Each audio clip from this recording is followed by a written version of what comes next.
Yo, what's going on, North Texas barbecue addicts? It's a beautiful day in Texas. I don't know anything that makes it any more perfect than rolling some smoke on the slow and sear kettle right on my back porch. It's fired up right now at 300 degrees. We've got two beautiful steaks from Six Brothers Beef Company. Take advantage of the promotional code that we have in TBA10. It'll get you 10% off your total purchase. We're going to reverse sear these on the slow and sear kettle. My son's going to be the taste tester. This is going to be a fun video. Y'all stick around.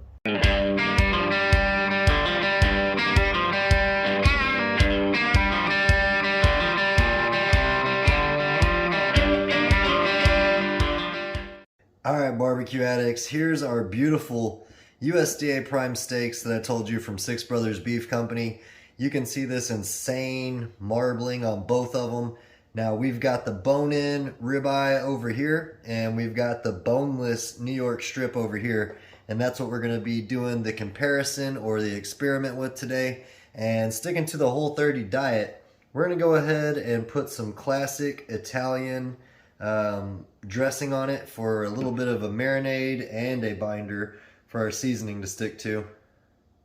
So I've got some of that already in the cup here. We're just going to paint just a little bit on both sides of each steak.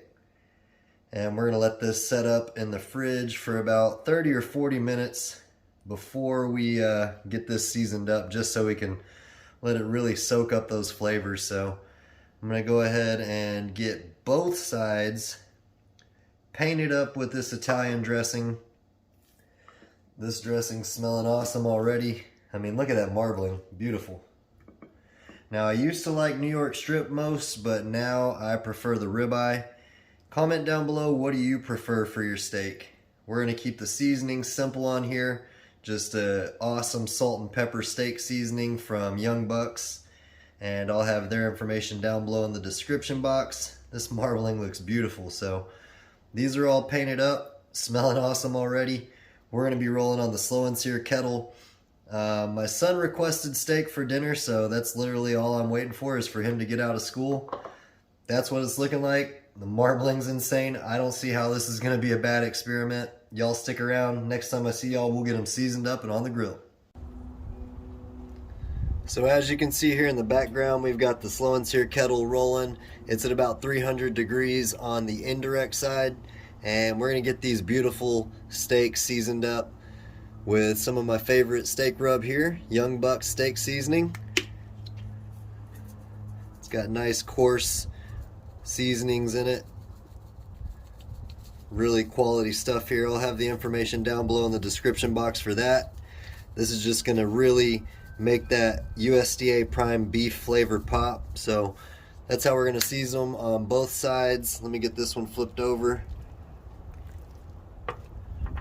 It's smelling awesome with that hickory wood rolling off the slow and sear kettle.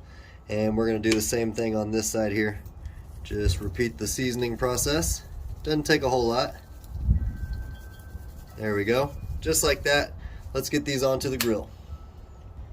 So we got the slow and sear up to 300, like I said. And it's smelling awesome. Let's get these beautiful steaks on here. Hey, that's a big sucker. We'll put that one with the bone side facing the heat. And we'll put our New York strip right there alongside of it. That's smelling awesome right there. We're going to check on these in 10 minutes and see how we're looking and go from there.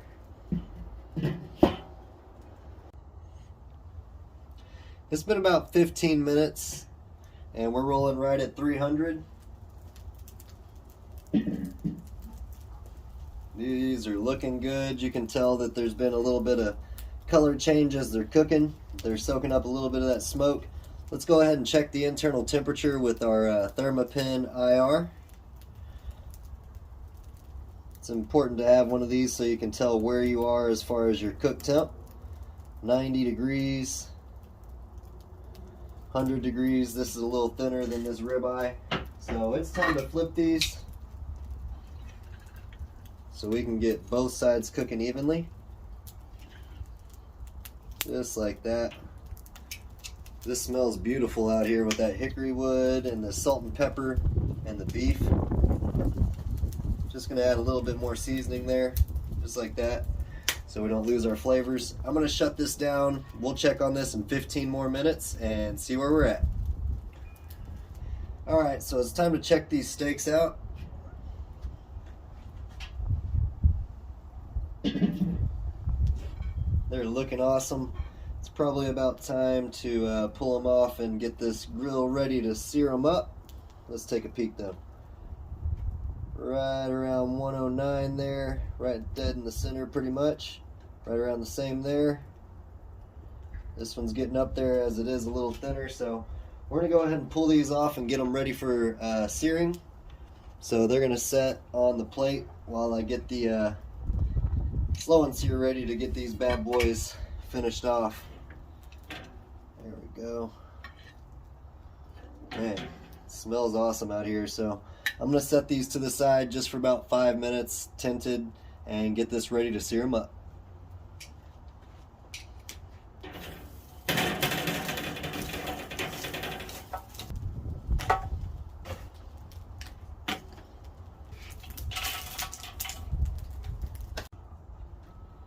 So we're humming right around 350 degrees on the direct slow and sear basket side.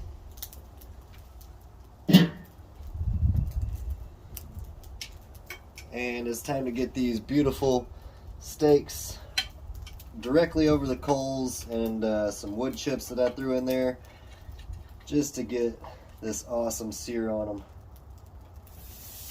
There we go. That's exactly what you want to hear.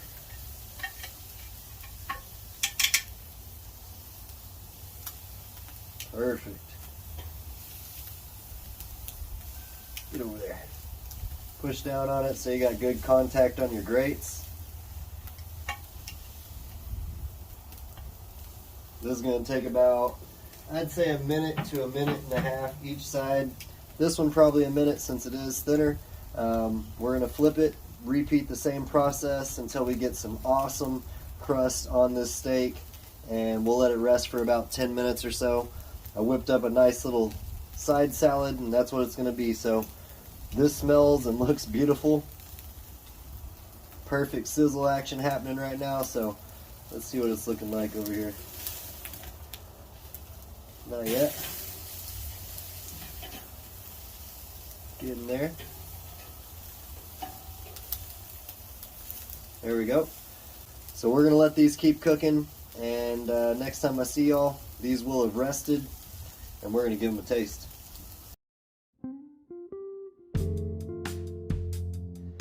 Alright gang, we've got our steaks that have been resting for about 10 minutes now. Looking gorgeous, smell absolutely amazing. You can see all that juice. Man, let's go ahead and cut right down the bone here on this ribeye. Just like that there. Now we got that out the way. We'll go ahead and put these onto the cutting board and cut us some slices here to sample. Here we go. Get some nice cuts out of it. And like I said, Brayson's gonna be the official taste tester of this steak. Dang, that's cooked perfectly. Check that out. Beautiful prime steak, completely tender. There we go. That's enough of the ribeye here. Plenty of steak cuts. Set that to the side. Man, that's cooked beautifully. Now let's see how the New York strip is. Cut down the middle there. Looking awesome also. I'd say that's more of a medium. So we'll get some strips of that cut too, and Brayson's gonna give them both a try. Alright y'all, we've got the taste test now. We've got the ribeye and the New York strip. Man, these look beautiful. Check out the cooks on both of them. There's the ribeye, and here's the New York strip. Both cooked perfectly. Which one do you want to try first? You want to try the New York strip? Alright.